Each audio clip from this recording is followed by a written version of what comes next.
जिला कांग्रेस कमेटी नीमच के नेतृत्व में भारत माता चौराहे पर जनहित मुद्दों को लेकर जोरदार धरना प्रदर्शन हुआ है। धरना प्रदर्शन में शामिल पूर्व सांसद और कांग्रेस की वरिष्ठ नेत्री मीनाक्षी नटराजन ने केंद्र सरकार की नीतियों पर तीखा प्रहार करते हुए कहा, आम आदमी के अधिकारों और कल्याणकारी योजनाओं को कमजोर किया जा रहा है। वर्तमान में केंद्र की सरकार ने महात्मा गांधी नरेगा योजना के तहत काम मांगने, शिक्षा, मताधिकार और मतदान और किसान, युवा और महिलाओं के हक को शिथिल किया है।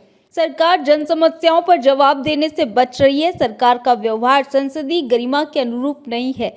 सरकार राहुल गांधी के सवालों का जवाब नहीं दे पा रही है। धरने के दौरान कांग्रेस नेताओं ने किसानों, मजदूरों और वंचित वर्ग के मुद्दों को प्रमुखता से उठाया है। बाद में राज्यपाल मध्य प्रदेश और जिला कलेक्टर के नाम ज्ञापन सौंपकर त्वरित कार्रवाई की मांग की। ज्ञापन में प्रमुख मांगों में हाल ही में हुई ओलावृष्टि से प्रभावित किसानों को तत्काल सर्वे कर मुआवजा देने, मनरेगा योजना को कमजोर करने के प्रयास रोककर उसे सशक्त बनाए रखने, लंबित फसल बीमा दावों का जल्द भुगतान कराने तथा अफीम फसल को भी फसल बीमा योजना के दायरे में शामिल करने की मांग शामिल रही। कांग्रेस ने कहा कि प्राकृतिक आपदाओं से जूझ रहे किसान आर्थिक संकट में हैं और उन्हें तुरंत राहत मिलना जरूरी है। इसके अलावा ग्राम राणापुर की वीरांगना स्वर्गीय कंचनबाई मेघवाल के बलिदान का उल्लेख करते हुए उनके परिवार को विशेष आर्थिक सहायता, पुत्र को शासकीय सेवा आवास योजना का लाभ और मरणोपरांत राजकीय सम्मान देने की मांग भी ज्ञापन में रखी गई। धरना प्रदर्शन में जिला कांग्रेस अध्यक्ष तरुण बाहेती, पूर्व मंत्री नरेंद्र नाहटा, पूर्व विधायक डॉक्टर संपत स्वरूप जाजू, मोनू लोक्स, आशा सांबर, महेंद्र सिंह, मन्नू बन्ना, योगेश प्रजापत, आर सागर कछावा और कैलाश राठौर सहित अनेक पदाधिकारी और कार्यकर्ता मौजूद रहे। कार्यक्रम का संचालन पृथ्वी सिंह वर्मा ने किया है। धरना प्रदर्शन किया जा रहा है, क्या वजह है और क्यों सड़कों पर उतरना पड़ा है कांग्रेस को?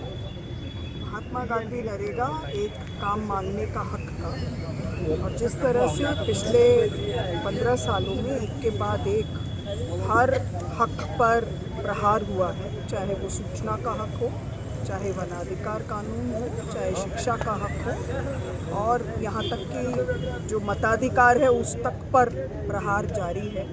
ऐसे में काम मांगो का हक इस तरह से उसको शिथिल किया जाएगा, ये सोचा नहीं था। किसी हक को अगर मेहरबानी में बदल दिया जाए तो वो हक नहीं रहता। आज काम मांगने का हक पूरे साल आपके पसंद, आपके ज़रूरत के मुताबिक गांव के चौपाल में तय काम के अनुसार होता था, अब वो रोका गया है। तो हम ये मांग कर रहे हैं कि एक तो काम मांगने का हक पूरे 365 दिन काम मांगने का हक जारी रहे, काम का चयन वहीं पर गांव में हो और 15 दिन के अंदर अंदर काम न मिलने पर जैसे पहले जवाबदेही तय होती थी प्रशासन की और उसके एवज में उनको भत्ता मिलता था, वो हक जारी रहे। और आज जो ये बात कह रहे हैं कि 100 दिन को बढ़ाकर 125 दिन किया है, तो वो अभी तो पूरे 100 दिन की मजदूरी पूरी तरह से नहीं होती और यहाँ तक कि मजदूरी के भुगतान में बहुत विलम्ब होता है। जिस तरह से उसमें अंगूठे का निशान मिलाने के लिए और आधार से लिंक करने के लिए बहुत सारे लोग वंचित किए जाते हैं, ये सारी खामियों को दूर करने के बजाय उस पूरे हक को एक स्कीम में तब्दील कर दिया गया, उसका विरोध कर रहे हैं। मैडम, ओलावृष्टि को लेकर किसानों को काफ़ी नुकसान हुआ है, उसे लेकर भी कांग्रेस कुछ लड़ाई लड़ेगी? कांग्रेस का मानना स्पष्ट है। जब 2019 में यहाँ पर अतिवृष्टि हुई तब मध्य प्रदेश में कांग्रेस की सरकार थी, माननीय कमलनाथ जी मुख्यमंत्री थे, तब दोनों जिले में बिना किसी भी प्रकार के सर्वे के 100% नुकसान माना गया और प्रभावित किसानों के खाते में दिवाली के पहले रकम ट्रांसफ़र किया गया। यहाँ तक कि उस वक्त की सरकार ने ये भी ध्यान रखा कि उन किसानों का जिनका नुकसान हुआ है उनके पास अपने खाने का भी खाद्यान्न शेष नहीं बचा, तो 3 महीने के लिए उनके खाद्यान्न की भी व्यवस्था प्रदेश की सरकार ने की।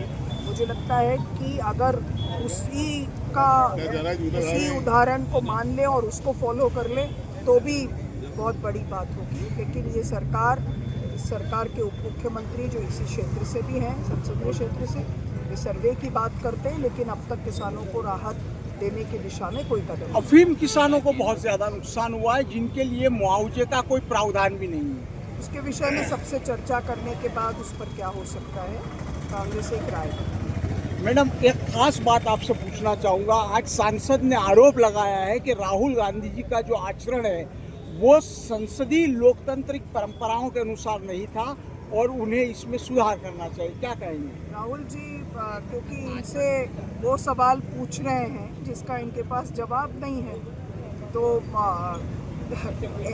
जो सवाल के जवाब नहीं होते हैं, सवालों के जवाब दिए बगैर उसकी आड़ में माननीय प्रधानमंत्री जी राष्ट्रपति के आभार धन्यवाद प्रस्ताव के तट पर कोई अपनी टिप्पणी नहीं रखते लोकसभा में, तो मैं उल्टा ये कहना चाहती हूँ कि सरकार का जो व्यवहार है वो संसदीय परंपरा की गरिमा के अनुकूल नहीं है। जहाँ पर जब 3 काले कानून इन्होंने कृषि संबंधी पारित किए थे, वो कानून 40 सेकंड में पारित कर दिए बिना किसी डिस्कशन के। अभी भी बिना प्रधानमंत्री के जवाब के ही राष्ट्रपति के अभिभाषण का धन्यवाद प्रस्ताव पारित कर दिया गया। तो ये किस तरह की लोकतंत्र चला रहे हैं और किस तरह का हाउस चलाने की बात करते हैं और कैसा मखौल उड़ा रहे हैं, उन्हें बल्कि इस पर सुधार करना चाहिए। थैंक यू मैडम, धन्यवाद। देखिए, पूरे प्रदेश में किसानों की हालत खराब है। जहां मनरेगा को आज जिस प्रकार सरकार ने खत्म कर दिया, वहीं जिले में ओलावृष्टि जो हुई है, हमारी मांग है कि जिले में ओलावृष्टि जो हुई है उसको तत्काल वहाँ पे सर्वे करके मुआवजा दिया जाए। आज अफीम की फसल खराब हो चुकी है, चिया सीड की फसल खराब हो चुकी है, गेहूं की फसल खराब हो चुकी है और मेथी की फसल खराब हो चुकी है। तो इन सारी फसलों को तत्काल मुआवजा दिया जाए।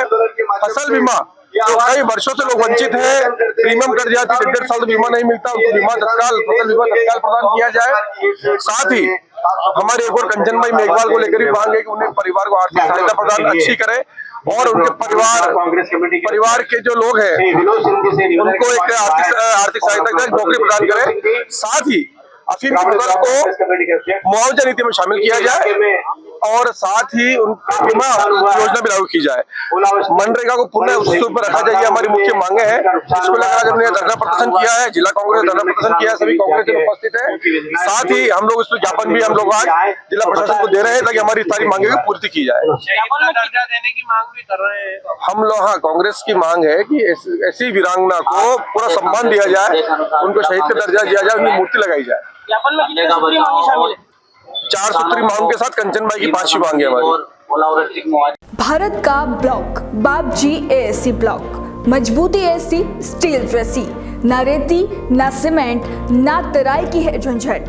भारत का नंबर 1 ब्लॉक ISI व ISO मार्क से प्रमाणित भी है। MP राजस्थान का सबसे अत्याधुनिक प्लांट।